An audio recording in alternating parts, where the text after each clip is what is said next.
La stabilité de notre pays est un patrimoine commun. Goma, la paix prise en otage. Ça se murmure. Nos compatriotes de l'Est de la RDC sont davantage en débandade. Certains trouvent refuge à gauche et à droite. Ceux qui n'en peuvent plus passent nuit à la belle étoile et n'attendent que le dernier sort. L'avancée de rebelles du M23 AFC avec le supplétif du Rwanda paraît comme un match de football ou un derby où certains Congolais voudraient voir Goma finalement entre les mains de rebelles. D'une part, et de l'autre, certains Congolais épris de paix voudraient voir les choses revenir à la normale. Mesdames, mesdemoiselles et messieurs, la paix. Sûrement un élément très simple mais crucial pour la vie de ce pays, la paix. C'est ici qu'il faudra voir les silences incongrus et incompréhensibles, bien entendu, de tous les militants, de ceux qui se disent leaders d'opinion. Où êtes-vous? La paix est prise en otage dans la partie est de la RDC, précisément à Goma. Tous les leaders de la partie est de la RDC, surtout ceux de l'Union sacrée, personne ne pipe aucun mot. Ils sont calmes. Beaucoup de gens voudraient entendre Bahati Lukwebo sortir son artillerie lourde pour soutenir ou motiver ses électeurs. C'est un silence. Vital Kamere, lui n'en parlons pas, bien qu'il ait suspendu sa tournée à l'étranger, au Vietnam, pour rentrer afin d'être autour du président de la République. Mesdames, mesdemoiselles et messieurs, l'heure est grave.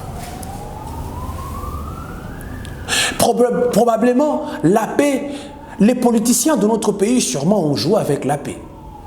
Les politiciens, ça il faudra le dire, que ce soit de l'opposition comme de la majorité, ceux nés de la dernière pluie ont joué avec la paix. La paix, on ne joue pas avec. Joseph Kabila n'a-t-il pas dit ceci? La paix chèrement acquise demeure fragile. Elle doit être chaque jour entretenue sur l'ensemble du pays et traduite en actes par chacun de nous.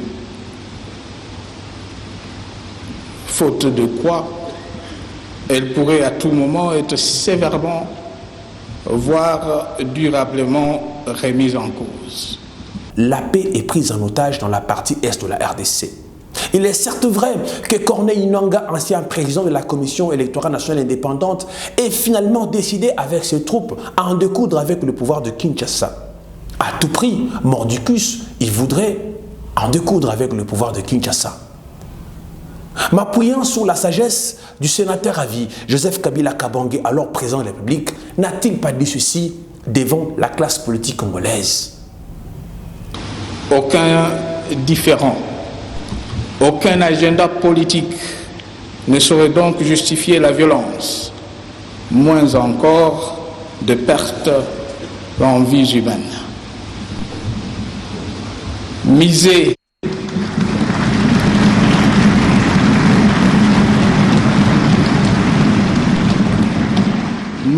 pour accéder au pouvoir sur le sang de Congolais et de la destruction méchante de leurs biens publics ou privés est pour le moins moralement condamnable. Le moteur de la cohésion nationale emmagasine du sable. Certains se mobilisent pour soutenir ce qui se passe dans la partie est de la RDC et les autres disent c'est son mandat, il doit assumer. La communauté internationale, oui, elle fera les déclarations. Antonio Guterres en a fait la déclaration. Monsieur Antonio Guterres, secrétaire général des Nations Unies, avez-vous attendu la menace de Goma pour que vous fassiez une déclaration? Bounagan a été tombé. Mino va saquer bien les autres. Pourquoi vous étiez si calme? Que vaut tout de suite ce sursaut pour soutenir la République démocratique du Congo? Les Congolais ne sont plus naïfs. L'histoire nous jugera. Concrètes et immédiates doivent être adoptées pour mettre fin à cette agression et prévenir une escalade régionale. Mais ces engagements ne suffisent pas. Nous attendons de la communauté internationale bien plus qu'un discours de solidarité. Ce dont la République démocratique du Congo a besoin de la part de ceux qui se considèrent comme ses amis, ce sont des actions décisives, d'un soutien concret et d'un engagement ferme pour répondre aux défis sécuritaires, économiques et humanitaires auxquels nous faisons face. La République démocratique du Congo ne demande pas de l'aide. Elle exige une solidarité juste et équitable, fondée sur le respect de sa souveraineté, de son intégrité territoriale et de ses droits fondamentaux. La négociation, oui, bien. Ça pourrait être la piste privilégiée de la communauté internationale qui voudra imposer comme un cocktail que les uns les autres pouvaient consommer sans emballage. Joao Lourenço en a payé le prix d'une moquerie sur Madu Rwanda qui a trouvé que Joao Lourenço n'était pas la personne la mieux indiquée pour tirer les choses au clair. Kinshasa a accusé les Rwandais, ainsi de suite. Nous assistons à un ping-pong politique entre Kigali et Kinshasa. Finalement, on devra négocier. Les M23, qui sont-ils? Congolais ou Rwandais? Les Rwandais dira, le M23, ils ne sont pas Rwandais. Les Congolais diront, ah ben, le M23 sont du Rwanda. Finalement, où iront ces gens du M23? C'est la question qui va se poser sûrement lors des négociations. Mais le président de la République, Félix Antoine Tshisekedi Tshilombo, reste intransigeant. Négocier avec le M23 reste une ligne rouge que Kinshasa ne pourra jamais franchir. La République démocratique du Congo ne se soumettra jamais aux pressions d'acteurs extérieurs tentant d'imposer des conditions contraires à nos intérêts et à notre souveraineté. Nous ne cesserons de réaffirmer notre position. Le dialogue avec un groupe terroriste comme le M23 est une ligne rouge que nous ne franchirons jamais. Toute tentative de normaliser ou de légitimer ces criminels constitue une insulte à la mémoire des victimes et un affront aux principes fondamentaux du droit international.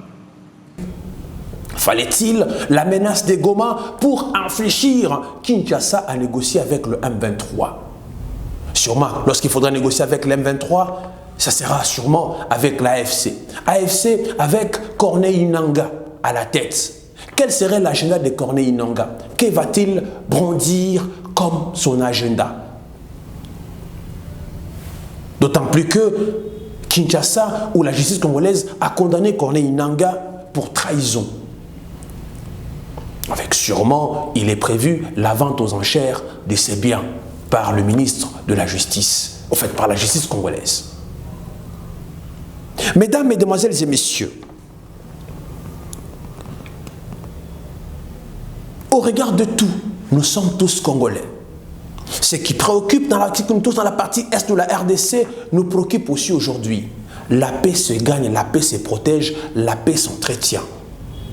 Il en va pour tout le monde. Et pendant ce temps, ceux qui sont en débandant dans la partie est de la RDC, ce sont des militants de l'opposition et les militants de la majorité présidentielle qui sont en débandade. Tous ont fui. Allez-y comprendre, chers politiciens, la paix, on ne joue pas avec. Chers militants, la paix, on ne joue pas avec. Il faut protéger la paix. Lorsque ça tire, il n'y a pas opposition, il n'y a pas union sacrée, il n'y a pas opposition républicaine, il n'y a que des armes et la fuite. La stabilité de notre pays est un patrimoine commun. La paix, nous devons la protéger, c'est pour l'intérêt de tous. Fièrement, République démocratique du Congo, fièrement, nos frères d'essai.